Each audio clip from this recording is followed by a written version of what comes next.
All right, BlakGooseTV family, what is happening? We back. It's been a minute. So much has been happening in the boxing world over this past weekend. Y'all already know what I'm gonna talk about. If y'all looking at the screen, if you're just listening to it, I'm gonna tell you. We talking about Canelo Alvarez. Everybody's talking about Canelo after this past weekend. For me, it's always crazy because I've never been the biggest Canelo fan. Obviously, he is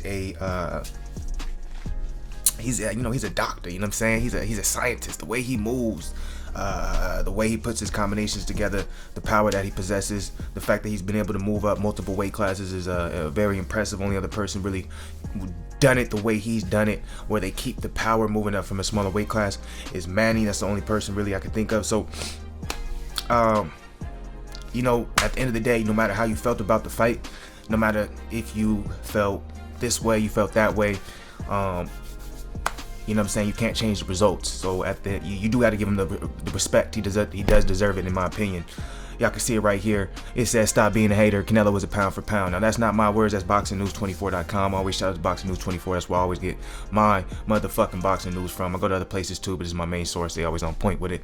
Never did a motherfucker wrong, you know what I'm saying? But yeah, I needed some time to really think about the fight, because, you know what I'm saying, I haven't gotten a chance to really talk about the fight. I didn't go live for the fight. I was out of town, so I didn't have the opportunity to do that, but I did see it.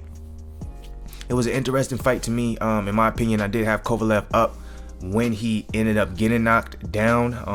I had the fight, I believe I had it, I want to say, I think 6-4 or something like that, 7-5.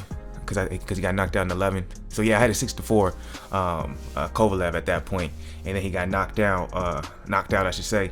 It was a beautiful combination, and you know what I'm saying, when you're watching it in real time, especially since it was later. We got low bar. We need to talk about that a little bit too. The fact that they pushed the fight back for it to be after UFC 244. When I first saw that news, at first I was like, okay, that's interesting. I never seen any boxing event do that in my life. I've never seen it, you know what I'm saying? I haven't been alive that long, but I've never seen it, at least during my lifetime. And so I was like, that was crazy. At first I was like, okay, that's cool though, at least, you know what I'm saying, at least I'll be able to catch both. But when it actually happened, especially the way the UFC 244 card ended, I don't know, man, it just being that late, I didn't really enjoy it the way I wanted to enjoy it. I just didn't really have that energy when I was watching it. But I thought it was an alright fight. I wasn't that, you know what I'm saying, I don't want to say impressed or nothing like that, because obviously he did a great job in what he and how he showcased his skills, how he was able to basically, he just walked down a bigger fighter the whole entire fight, you know what I'm saying, similar to what he did to Triple G.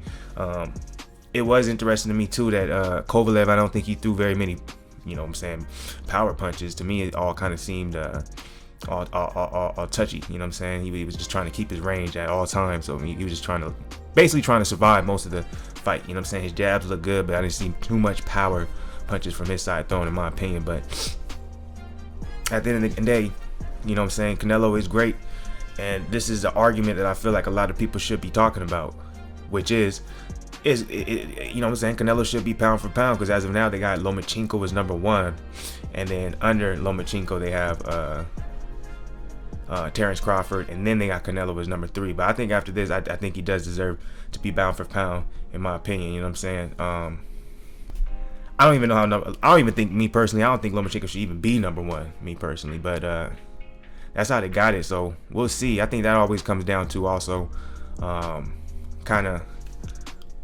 think that shows ESPN got the most power, you know what I'm saying. And then next up, there's a lot of power when it comes to oh well, yeah, that's both ESPN boys now. When you think about it, there's both ESPN boys and Canelo's the zone. But I think Canelo should be pound for pound. What do y'all think about that? Let me know your opinion on it. What did y'all think about the fight? We're not done talking about the fight though, because I do want to touch on a couple other topics. One of them is this: Canelo vs. Kovalev has rehydration clause in the contract. So check this out, y'all. Everyone knew this. I'm like, anyone who reads this shouldn't be surprised, but you always know after the fight, certain news, certain different type of information might be leaked that no one knew before, and then afterwards people were going to try to use different things, maybe to use as an excuse for certain things that took place during the fight. But in my opinion, I feel like this is something everyone should have already realized. You know what I'm saying? If you have a smaller fighter coming up in weight, it only makes sense that you're gonna have a rehydration clause for the bigger fighter. But let's go ahead and read this story right here. Canelo Alvarez will have a weight handicap in the form of a rehydration clause for his title challenge against WBO light heavyweight champion Kovalev. Both fighters must weigh in on Saturday morning for a secondary weight check, and neither fighters can go above 185 pounds. So Saturday morning, none of them could be an over 185 going into the fight. But the fight was late, right? The fight didn't happen until 1 in the morning. So there was a possibility Kovalev still could have went up, maybe tops, I'll say, depending on how much he ate after that, maybe 190. So probably wasn't no more than 190 after when they entered into the ring. While Canelo, he was about like 178, 179, maybe 180ish. You know what I'm saying, in the ring. So it wasn't that too big of a weight difference, when usually I believe Kovalev, when he's back on fight night, he's about, 205, I say about 205, 200. And the reason why I want to go ahead and speak about that is because Kovalev said himself, I was tired after the 6th round. A lot of that has to do with the rehydration clause. Him, from his own words, he didn't speak on the rehydration clause. He said he felt like his training camps was too close together. He had a crazy fight with Yard that basically went on 12 rounds, and then this fight basically went on 12 rounds. He said, I was tired after round 6 because I had my last fight very close to this one, but it's okay. It's a new experience for me. Canelo was a really great champion. A little bit right now, I didn't recover from my last fight, but it's okay. Thanks for the Canelo. Thanks for the fight, Canelo. I have a big respect for him. He made history. To open my body less, I had to use more jabs, more safe. I'll be back much stronger. Kovalev also explained that his inability to secure unification fights with the reasoning for holding out until the Canelo fight was finalized. I know that I can be a unified champ. Let's make a unification fight, but nobody wants to fight me in my division. Kovalev said, this guy is more fresh. He came into my division more fresh. He has more stamina, but it's okay. It's a good experience for me. What do you guys think about that? Do you guys think this is an excuse?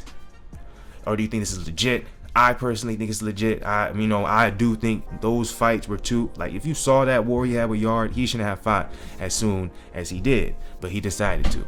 But how can you deny the amount of money? They said he made basically 12 million plus. So he's not gonna get paid like that in any other fight. So me personally, I thought he fought too soon, but there's no excuses. What happens in the rings, what happens in the rings. Boxing is a business, so everybody remember that. But at the end of the day, you know what I'm saying, you gotta respect Canelo did make history. Nobody can take that away from him. But it's me personally, I'm a little bit more on this side. It may be because of the time, it may be because it was a long day for me, who knows, but I had to agree with Jeff Mayweather. It was a little bit boring of a fight, you know what I'm saying? The knockout came, it was unexpected, but but it's ironic Jeff Mayweather is saying this was a boring fight from Canelo when his son is Floyd, right? That's what a lot of people are gonna say. That's what a lot of people are gonna say. So what do y'all think overall about all these topics? Who do you think should be the pound for pound right now after Canelo's win last weekend? Lomachenko turns Crawford to Canelo. What do you guys think about the rehydration clause? They both had to weigh back in on Saturday, and they couldn't be over 185. Do you believe Kovalev when he says that the reason why he felt like he wasn't able to perform at the level he should have was because his training camps were too close together? And do you agree with Jeff Mayweather saying the Canelo win over Kovalev was boring? The whole fight was boring. Let me know what y'all think. BlakGooseTV. Always stay positive, stay up. Y'all know what it is.